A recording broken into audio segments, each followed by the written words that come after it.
Assalamualaikum warahmatullahi wabarakatuh. Saya Kartikowati, calon guru penggerak dari Kabupaten Boyolali. Pada sesi ini akan melakukan sesi wawancara terkait pengambilan keputusan dengan Ibu Kepala Sekolah saya sendiri, Ibu Siti Nikmah. Assalamualaikum Bu Nikmah. Waalaikumsalam warahmatullahi wabarakatuh. Bagaimana kabarnya Bu? Alhamdulillah sehat Ibu. Maaf mengganggu sebentar waktunya guys. Pada kesempatan ini ada beberapa hal yang ingin saya tanyakan ke Bu Nikmah. Yang pertama, bagaimana Ibu selama ini sebagai seorang kepala sekolah dapat mengidentifikasi kasus yang dihadapi, apakah merupakan dilema etika atau bukan moral? Ya, terima kasih Ibu. Kalau suatu lembaga khususnya di sekolah itu mungkin akan banyak muncul suatu kasus itu.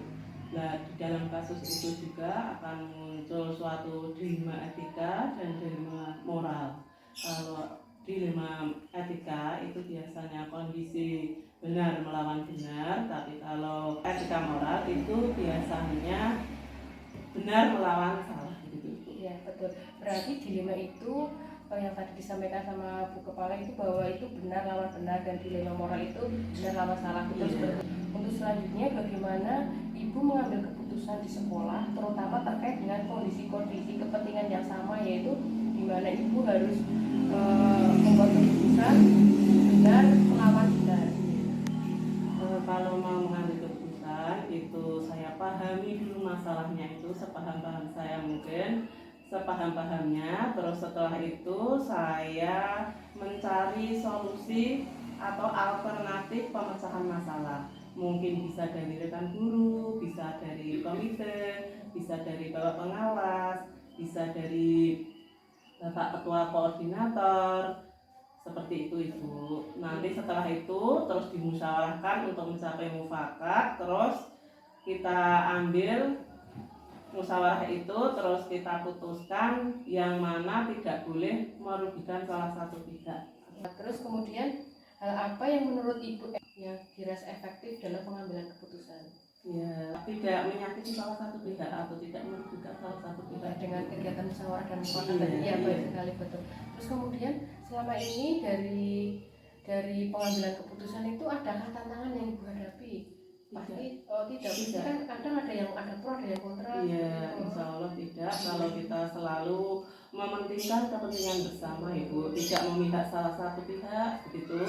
Pokoknya kita harus mementingkan kepentingan bersama. Ya, baik sekali Bu. Saya juga sependapat dengan Bu Nikmah, berarti kita memang harus dimusyawarahkan secara baik-baik, terus kita tidak boleh memihak. Wah, hebat sekali Bu.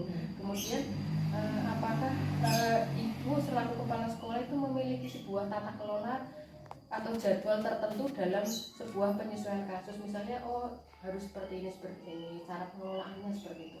Tidak, saya kalau ada kasus secepat mungkin insya Allah akan saya tindak lanjuti, akan saya selesaikan secepatnya sebisa mungkin.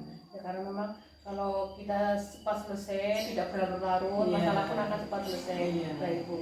Kemudian adakah seseorang atau faktor yang selama ini mempermudah atau membantu Ibu selaku pimpinan di sekolah dalam pengambilan keputusan? Mungkin Bu Nikmah dalam pengambilan keputusan itu dibantu atau bapak pengawas atau bisa terselesaikan sendiri? Iya, kalau saya melihat masalahnya dulu Ibu, masalahnya seperti apa, kalau insya Allah bisa diselesaikan dengan musyawarah dengan dewan guru atau dengan siapa gitu, insya Allah ya diselesaikan sendiri sama dewan guru. Kalau tidak ya nanti minta pertimbangan sama bapak pengawas atau bapak kepala koordinator.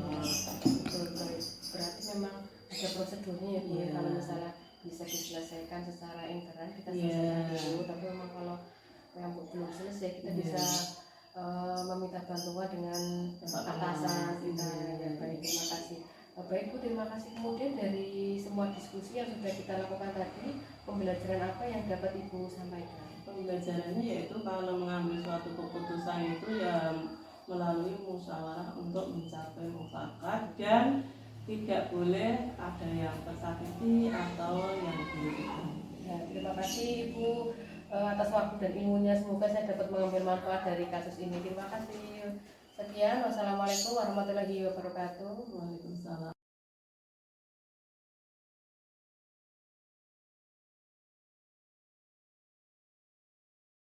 Assalamualaikum warahmatullahi wabarakatuh. Saya Kartikowati, calon guru penggerak angkatan 7 dari Kabupaten Boyolali.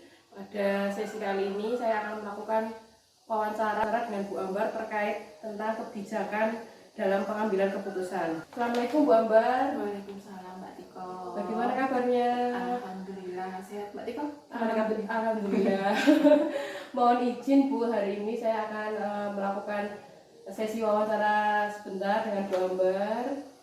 Monggo. Begini Bu, ini saya mendapatkan tugas dari kegiatan saya sebagai seorang calon guru penggerak untuk melakukan wawancara dengan 2 orang kepala sekolah nanti terkait pengambilan keputusan bagaimana seorang pemimpin dalam mengambil keputusan atau menentukan kebijakan seperti itu. Oh iya, jadi monggo enggak apa-apa. Begini Bu Ambar, yang pertama, bagaimana Ibu selama ini dapat mengidentifikasi kasus yang dihadapi, apakah merupakan dilema etika atau rujukan moral? Terima kasih nggih.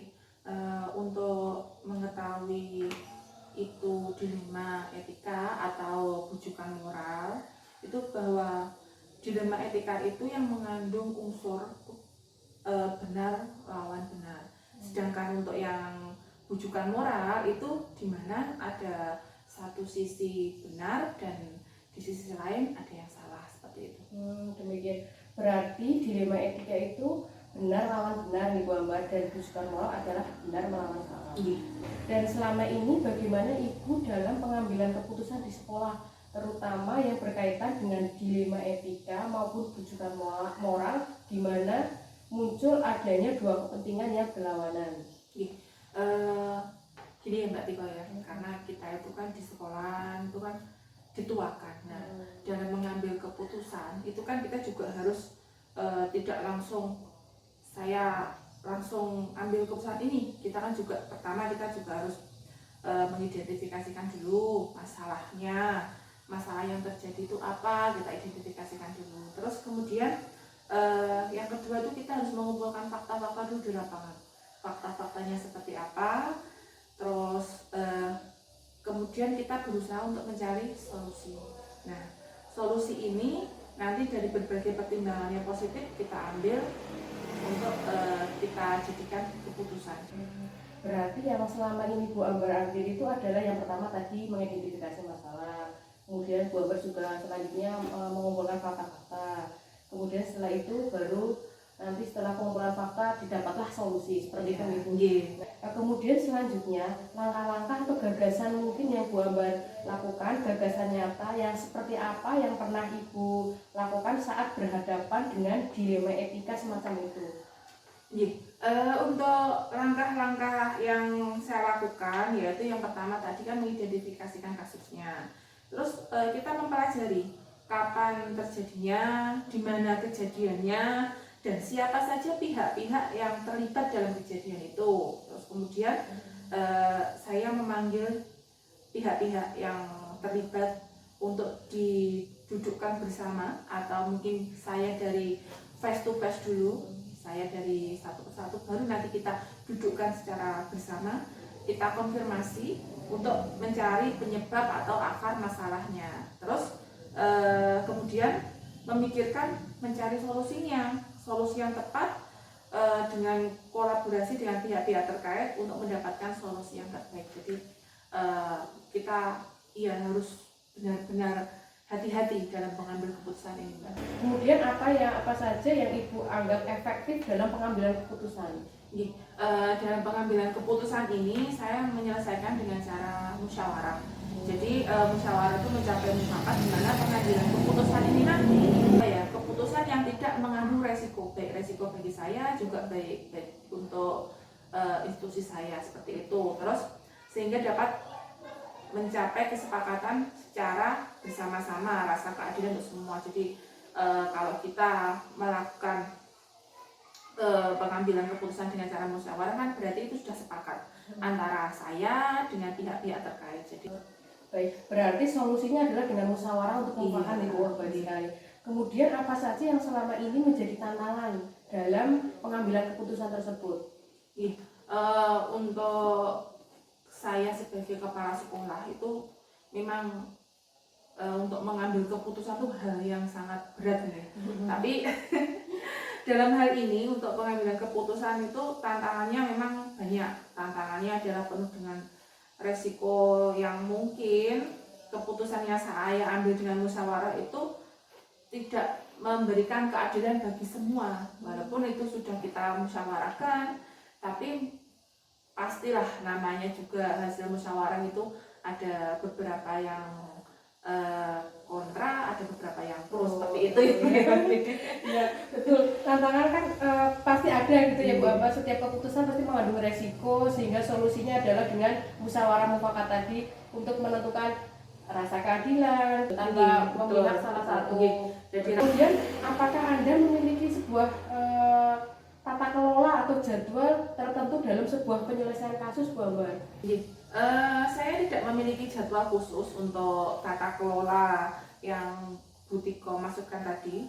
Jadi untuk ini penanganan kasus yang muncul itu biasanya itu nanti kalau ada kasus yang muncul itu baru saya tindak lanjuti seperti itu. Jadi tapi tidak menunggu waktu juga. Misalnya saat itu ada kasus ya secepatnya saya ambil solusi agar masalah tersebut tidak berlarut-larut dan tidak terlalu lama.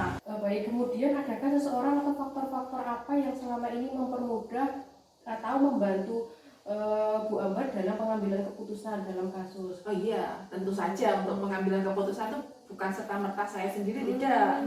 Karena memang saya harus melibatkan pihak, seperti saya juga meminta Dewan Guru untuk pertimbangan, terus kemudian komite dan pihak lain dengan pengawas mungkin, atau jika diperlukan dengan Pak Korwil seperti itu. Jadi tidak saya sendiri, tapi saya juga terlibatkan semua. Berarti berkolaborasi dengan yang banyak di sekolah.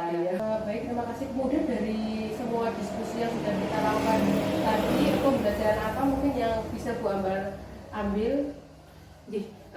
Pembelajaran dari diskusi ini adalah bagaimana pengambilan keputusan itu yang terbaik adalah dengan cara musyawarah untuk mencapai mufakat sehingga keadilan akan tercapai. Segala sesuatu masalah itu bisa diselesaikan asalkan ada komunikasi, ada musyawarah yang baik seperti tadi. Ya.